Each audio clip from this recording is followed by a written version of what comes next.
à tous et à toutes, donc aujourd'hui on se retrouve pour la lecture de DGL de juin. J'ai totalement oublié de les faire. J'étais bien partie, sauf que je l'ai tourné une première fois au début juillet, donc avec un, pas celui que j'utilise habituellement, mais un plus petit, donc un petit compact que j'ai pas là, sauf que j'avais peur que j'avais l'air trop près de la caméra à l'image, je voulais pas lancer la vidéo et me dire que vous voyez que dalle au niveau des livres. Je me suis dit je vais retourner, donc oui on est quasiment fin juillet. Je vais trancher avec vous, déjà juillet j'ai pas lu, donc vous n'allez pas avoir grand chose pour le cœur de juillet, je pense que c'est déjà pas mal. Donc là j'ai trouvé quelques astuces pour plus ou moins lire. Donc.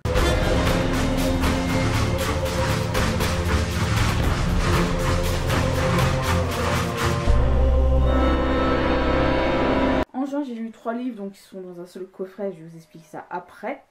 Mais aussi, donc voilà, j'ai fait pas mal d'acquisitions dont des acquisitions sur 2 raisons. La première ça va être une vente privée et une autre ça va être France Loisirs, mais je vous expliquerai tout ça à l'heure actuelle. Ce soir on va commencer. Alors que les livres que j'ai lus et que je n'ai pas chroniqués c'est ceux-là, donc c'est les 3 livres d'Axolot de Patrick Baud, donc chez Delcourt. Donc si vous voulez je vous mettrai la chaîne d'Axolot ici si je dis pas de bêtises, ou là doit être à votre droit, donc doit être là je crois. Donc il a fait une BD, je crois qu'il a fait ses BD avant que sa chaîne prenne vraiment de l'ampleur.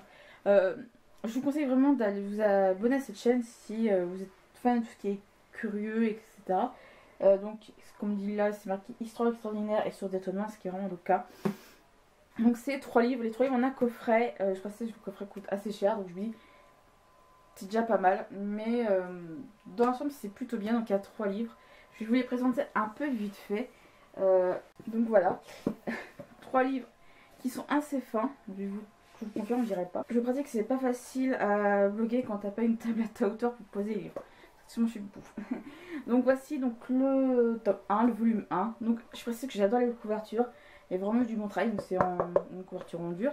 Donc le volume 1 qui est sous forme d'étagère de cabinet curiosité, je crois que c'est comme ça pour tous. Pas pour le tome 2, le tome 1 et 3, c'est vraiment sous forme d'étagère de cabinet curiosité. Donc il y a l'auteur Patrick Baud et le nom des illustrateurs dessus. Avec des petites images qui en fait racontent les différentes histoires qui sont racontées dedans. Je vous fais vite, Patrick Baud a demandé de l'aide à des illustrateurs pour illustrer les différentes histoires. Donc je trouve ça vraiment intéressant. Je précise que là c'est comme ça, c'est le petit axolot là, j'arrive pas à le dire, avec un L à la fin, bref voilà, comme ça vous créez quand même ça puce à la fin. C'est un animal qui existe vraiment, qui est disséqué avec justement le nom des illustrateurs qui est derrière, et là il y a l'histoire qui sont, c'est une sorte de petit sommaire. Pour le volume 2, vous voyez c'est sous forme là des 2 scènes, et puis derrière l'axolot est un bond de marge enfin d'homme élégant portant un livre. Le 3ème c'est pas comme je disais sous forme vraiment de cabinet de curiosité, mais sous forme de rien de vitre. C'est la lecture de DGL, c'est pas une chronique, donc c'est un peu dur de vous parler de ça plus en détail et ne pas vous chroniquer sinon ça durerait trop longtemps. Et dans le coffret il y avait 2 petites choses. Il y a d'abord ceci, c'est un sorte d'écusson, vous savez ce qu'on colle généralement sur les sacs ou les vêtements. Donc Axolot, source d'étonnement, donc c'est le logo de la chaîne d'Axolot. Je le laisse comme ça avec le papier derrière parce que je suis pas spécialement l'utiliser. Et ce qui va avec c'est ceci, c'est un poster sur l'Axolot. Donc c'est moi qui existe vraiment. Le coffret coûte assez cher, ce qui fait que j'ai payé le coffret à 65 €. Ce qui ramène à un peu plus de 20 € le livre. Donc pour ce que c'est, je trouve ça un peu... Ce qui fait un... Son contexte accessoire en plus, ça fait un peu plus de 20 € le livre, ce qui je trouve est assez cher. C'est tout ce que j'ai eu pour ce mois-ci. Je vais quand même vous le chroniquer à part, donc il n'y a pas de souci.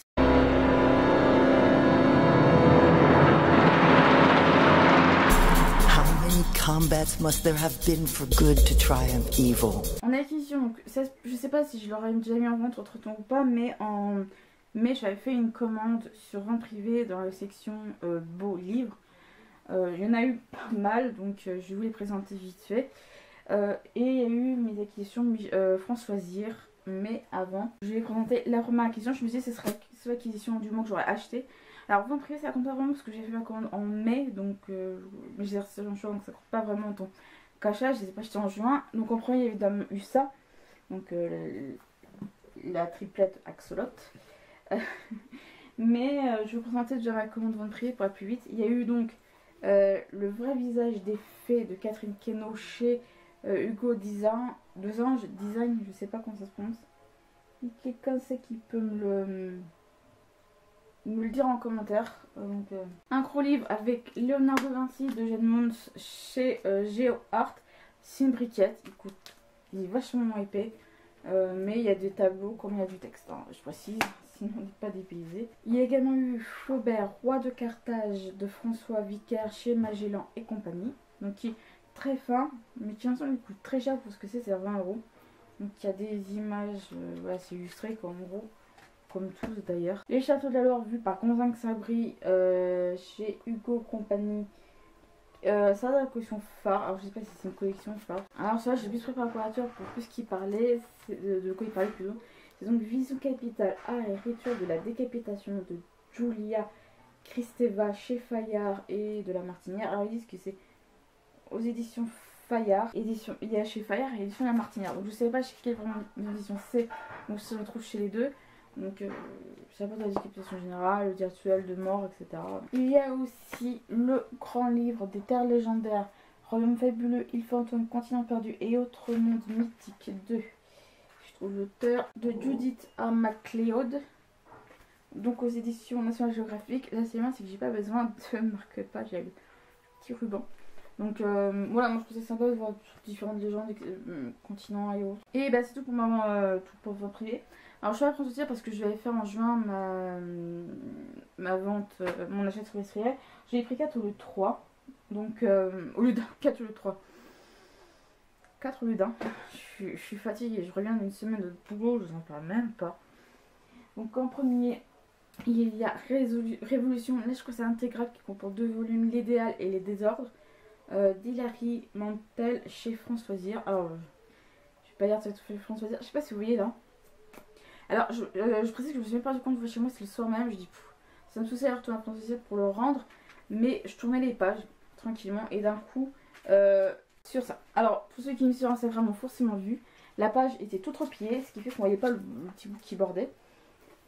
Si ça aurait été fait par internet, j'aurais rien dit, j'aurais pu mettre ça sur le compte du transport, etc. Là, c'était en magasin. Je trouve ça dommage que Françoisir fasse pas attention. Mais là, c'est sur une page, donc ça me pose pas trop de problème. Je vais voir si je me trouve en. Mais dans l'ensemble, il est en très bon état. C'est juste pour une page. Mais voilà, dans une bibliothèque, ça peut être intéressant. À voir si je me trouve en e-book ou des trucs comme ça. Pour une page. Mais bon. Donc là, la Révolution, ça va parler beaucoup de la Révolution française. J'ai du mal à me faire à l'idée qu'un étranger, un anglais, écrive un ouvrage sur l'histoire de France, en particulier la Révolution française. Je fais pas un plat, on écrit d'autres ouvrages sur d'autres thèmes à l'étranger et autres, mais pour moi, des étrangers qui touchent l'histoire de France, j'aime moyen. La Révolution française, si c'est l'histoire de France, en général, je dirais rien. La Révolution française, c'est quand même plus délicat en fait. Donc, je sais pas si vous voyez de quoi je parle. Donc, on va suivre 3 jeunes, 3 personnages connus, donc qui sont Danton, Robespierre et Desmoulins, si je dis pas de conneries. Ouais, c'est ça, Camille Desmoulins, sont vraiment 3 personnages. Camille Desmoulins, je crois qu'on le connaît moins que Robespierre et Danton, hein, donc après c'est mon point de vue. Alors celui-ci, je l'ai vu sur la chaîne de Margot Liseuse. Dès qu'elle l'a présenté, j'ai dit il faut que je l'achète. Et j'ai eu la chance qu'il ait trouvé, je l'ai trouvé à Françoisir, c'est un intégral. Il s'agit donc des Dames du Lac de Marion Bradley, Zimmer Bradley chez Françoisir. Oui, je suis obligée de faire l'édition. Je vous mettrai de toute façon tous les résumés des livres des éditions Françoisir et même des autres en barre d'infos. Parce que je pense que la vidéo dure 10 heures non plus. Donc, si vous êtes fan des gens arthuriens, je vous le conseille. Donc, moi, je pense que votre association, j'aime beaucoup la couverture. Donc, je suppose que la couverture de l'édition d'origine. Je sais plus c'est quoi d'ailleurs l'édition de base. Voilà, il y a les 2 tomes, les Dames du Lac et les Brumes d'Avalon. Voilà, donc c'est une duologie en fait. J'ai plus de maillon, je crois, c'est ça, ouais. Donc, ça vous intéresse, ça existe en intégrale. Alors, celui-ci, j'ai eu le résumé. Je crois que j'ai eu le résumé, je me suis dit, parce que ça peut m'intéresser. C'est donc Les Disciples du Feu d'Alfredo Coletto. En édition Françoisir. Je sais pas si se prononce comme ça, Coletto à l'italienne ou Coletto en espagnol. J'ai jamais fait. Alors, j'ai fait anglais LV1 et allemand LV2. J'ai pas fait d'espagnol et d'italien, donc je sais pas si je le prononce très bien. Donc, chez Françoisir, c'est un livre qui se passe pendant l'Inquisition, apparemment. un corps qui a été cramé par combustion spontanée, il a disparu, il se retrouve pas ce corps, ça match, c'est fini, enfin bref. Ça va être vraiment intéressant pour l'été, surtout là on est en plein dedans, donc je pense que ça c'est un poche, je peux facilement l'emmener au travail, et parce que là je fais les centres aérés en juillet et août, donc ça m'arrive que je suis obligée d'aller surveiller la sieste, donc pas tous les après-midi, hein, parce qu'on a des grands qui vont aller jouer en protection, ils n'ont plus forcément besoin de sieste. Mais les plus petits, oui, et en 20 minutes, ils dorment. Et ils doivent dormir 2 heures, à peu près de 1h15, un truc comme ça, entre 1h et 1h15 jusqu'à 3h, 3h30 à peu près. Donc c'est-à-dire que pendant à peu près 2 heures, grosso modo, tout le monde dort, donc ce qui fait qu'on peut lire entre temps. Et donc souvent, vu qu'ils dorment pendant 2 heures, on peut avancer dans les lectures, on peut lire, on peut chercher à lire sur le portable ou des trucs comme ça, donc au moins ça permet d'avancer. Moi c'est ce que je fais depuis que j'ai commencé, je lis et au moins je m'avance tranquillement dans des lectures. Et là il s'agit d'un roman historique entre guillemets, c'est une biographie sur Madame de Staël, donc par Ghislain de Diesbach, je sais pas si ça se prononce comme ça, j'ai vu la main il y a longtemps, Diesbach, je crois que ça se prononce comme ça. Chez François Zia, je crois que c'est de l'allemand, je vais vérifier. Donc ça c'est tout pour la lecture, je crois que vu que l'été avant, je vais pas mal un peu lire. Donc ça peut permettre un peu d'avance. Un truc qui n'a rien à voir avec les livres, mais que j'adore vraiment, je pense que c'est pas remarqué, je vais rajouter quelques-unes. Celle-là vous allez voir, c'est les lectures de gel de juillet. Donc en fait je me suis acheté donc des pop, 3 précisément. Donc 2 qui sont basés sur le film Assassin's Creed qui est sorti en décembre dernier, et l'autre qui est base du jeu d'Assassin's Creed même. La première c'est celle-ci, donc elle dure en vision d'aigle, donc voilà, qui est en bleu. Elle existe en couleur.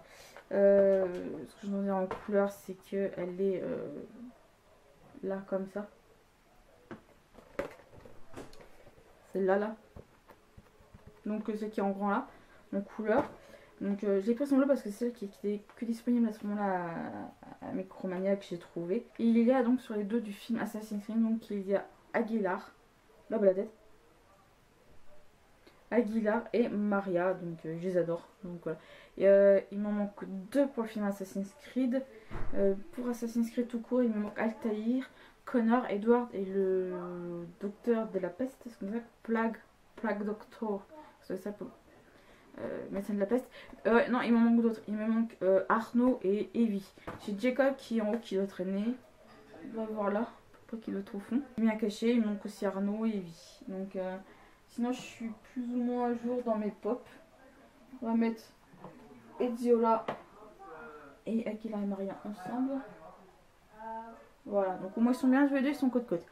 Et j'ai une petite statue grande comme ça de côte.